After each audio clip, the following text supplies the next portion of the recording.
Sega Ages. Let's go!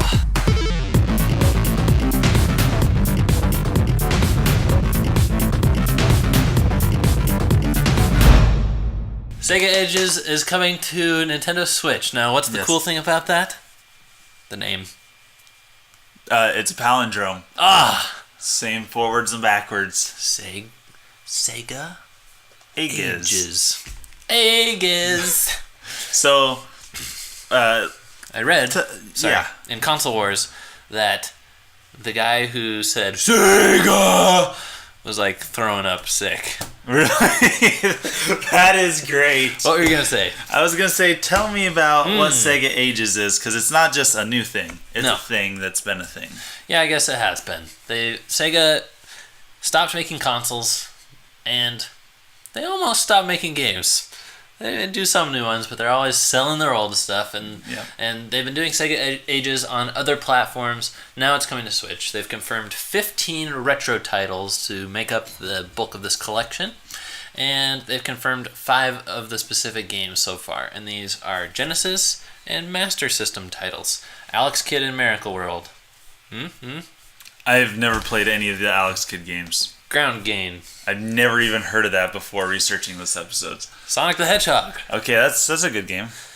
Thunder Force 4. Never heard of it besides in this. And Phantasy Star.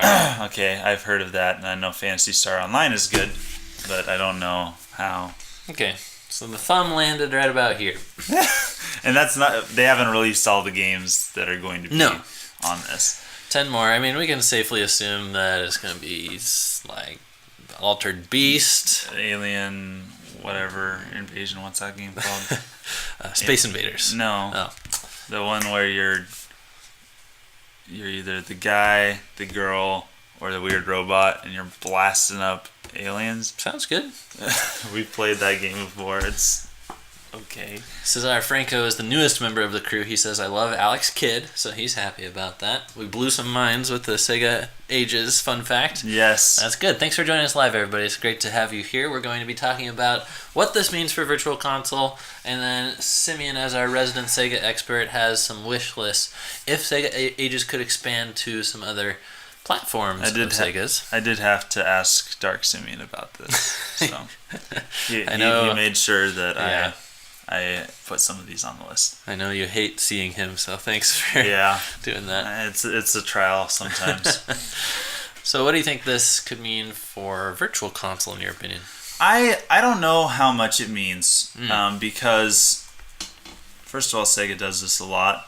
Yes. Second of all, what Sega does, Nintendo don't. Yes.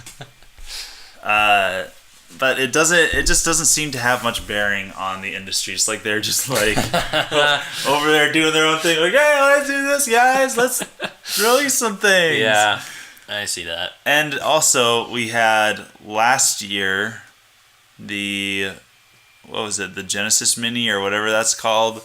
Yeah. Published by All That Games or whatever it's called.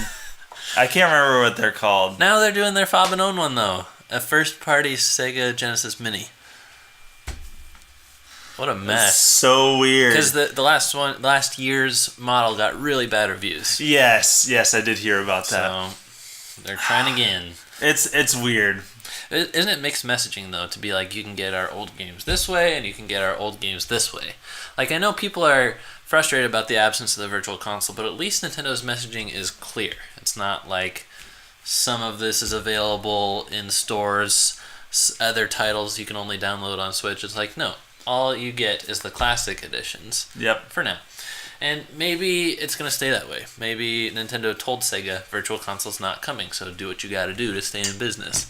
Or maybe it could mean nothing, and Sega makes compilations all the time, and they do it every which way. So it's really hard to tell. I just know that classic games are going to be involved in Nintendo's paid online service in September.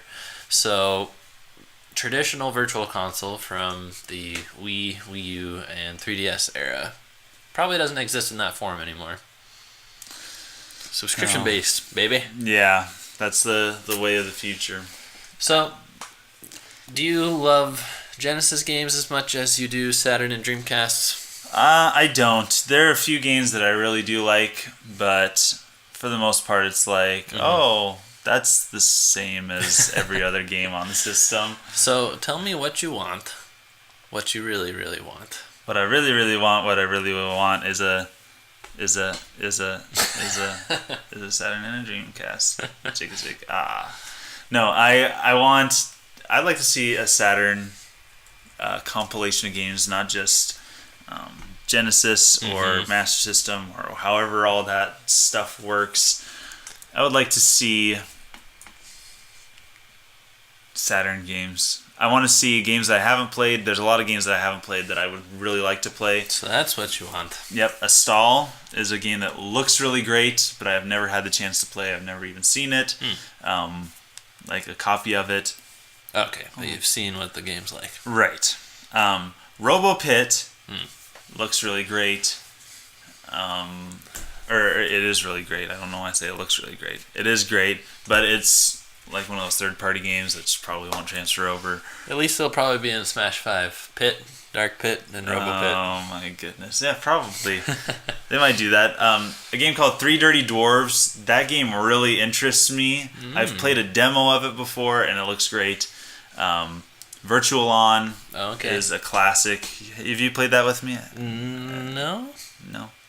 It's great. Fighter? It's like giant robots blowing each other up. That is like good. Zord battles, but cooler. Daytona USA is a classic. All of the fighting games, there's so many on Saturn. True. Castlevania Symphony of the Night was on Saturn. It was also on PlayStation, but it was also on Saturn. I'd really like the chance to eventually play that game at some point. And of course, Fighters Mega Mix, which is fantastic. And there's more. There's the Panzer Dragoon and all those classics that I haven't played that I need to. I think Game Informer put Dragon. What was it? Panzer Dragoon. Panzer Dragoon in their top 300 games of all time for their 300th issue recently.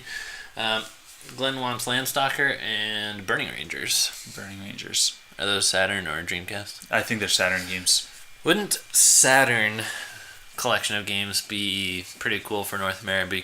North America? North America. Because it didn't sell that well, and like the games aren't that circulated around here. Really, it would. Yeah. It would be great. Like that's the one system that we don't have games for, really. I mean, even like certain Sega CD games, a lot of them were on other systems, even systems that flopped, but they were on other systems. Yeah. Or on PC. Like Sonic CD is all over the place now. You can get it on Steam, which is the only game I think worth playing from the Sega CD that I'm aware of. Apparently Night Trap is too. Oh my goodness, Night Trap is coming to Nintendo Switch. That was an exclusive that Nintendo Force got to debut to the world. Why? Sometimes why. Okay, so well, one quick thing is Dark Simeon able to find this kind of stuff even in pawn shops?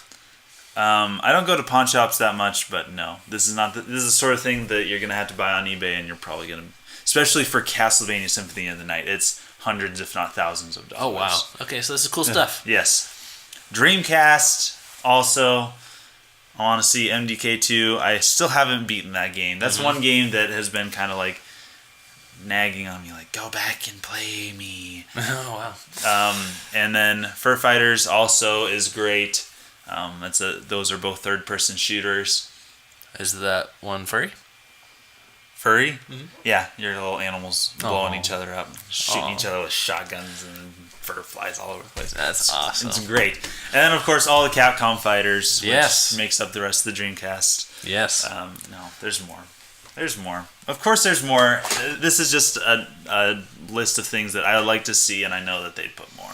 How much do you think a Genesis/Mega Drive game costs, a Dreamcast game, a Saturn game? Are you talking about like on eBay? eShop. eShop should be for like a Genesis game. They wouldn't go cheaper than NES Virtual Console, would they? How much are the NES? 5. No, yeah, I was thinking either 5 or 10, and then for Saturn games, 10 to 15, and then Dreamcast games like 20, 25. Yeah. I'd say I'm mildly excited about this kind of thing. I mean, I'm not like thirsting for Sega games because they're so playable. I download a bunch on my phone that were free that I don't even spend the time with.